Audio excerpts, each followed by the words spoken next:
Everyone, today we're going to read about Halloween Scare in Colorado, written by Eric James, illustrated by Marina LaRae. Prepare if you dare for a night full of thrills. The time Colorado gave everyone chills.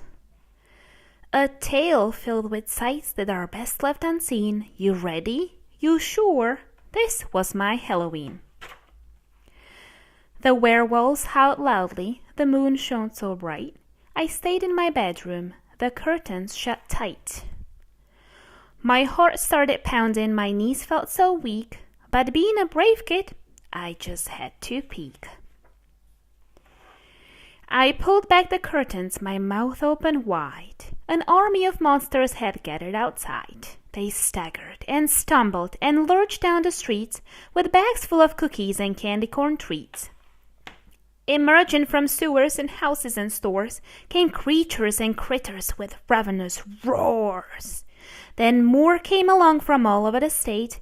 They filled up the street at a dizzying rate. From Pueblo and Denver, Boulder and Brighton came creatures whose only intent was to frighten. They gathered together for one spooky night to seek out the living and give them a fright. The thunder clapped loudly with terrible booms. The witches dodged lightning and clung to their brooms. The two-headed doggies tried chasing their tails, and banshees let loose with their hideous wails. The vampires hung out on the street in their gangs and grinned just to show off their pearly white fangs. The mummies moaned loudly and swayed side to side, while Frankenstein stomped about town with his bride.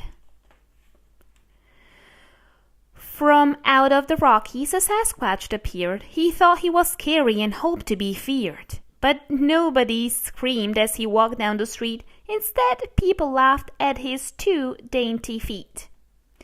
A Snake River snake saw him out on his stroll and foolishly thought he could swallow him whole. It wasn't the wisest of choices to make that Sasquatch now wears dainty boots made of snake. The creepies were crawly, the crazies were crazed, the zombies from Lakewood had eyes that were glazed, the ogres from Aspen were ugly as sin, with big bulging noses and warts on their chin. The gals danced around and were lacking in soul, the gargoyles could rock and the headless could roll, although the whole spectacle seemed to spell doom. I foolishly thought I'd be safe in my room. But then something happened that made my heart jump. From somewhere below me I heard a big thump.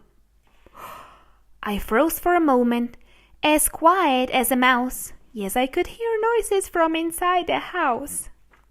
I put on my slippers and pulled on my robe. I shook like a leaf, but I don't think it showed. Then slowly but surely I crept down the stairs, prepared myself for the biggest of scares. My hands trembled wildly. I opened the door. I still shudder now at the horrors I saw. The stereo spit out such hideous sounds as dozens of monsters jumped madly around. The sight was horrific. It made my skin crawl. These monsters were having their Halloween ball. And right in the middle, one monster loomed tall, the hairiest, scariest monster of all. He turned round and saw me. I fell to my knees. I'm not very tasty, so don't eat me, please. He beamed ear to ear and broke free from the huddle, ran over and gave me a big monster cuddle. At last we have found you, he said with a smile. From Greeley to Delta we've looked for a while. We came here to give you the wonderful prize. He held up the trophy in front of my eyes. A prize? And for me? I replied with a grin. But what did I enter and how did I win? You have won the first prize for the costume you're wearing. It even scares me, and I'm tip-top at scaring. This isn't a costume. I'm just dressed as me.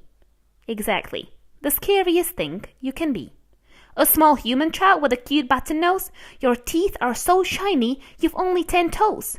No hair on your face and no horns on your head. The whites of your eyes are not glowing or red. A bone-chilling costume, a horrible sight, a worthy ensemble for Halloween night. We partied together until the moon set, a Halloween night that I'll never forget. And next year, I won't want to hide in my bed. The monsters won't scare me. I'll scare them instead.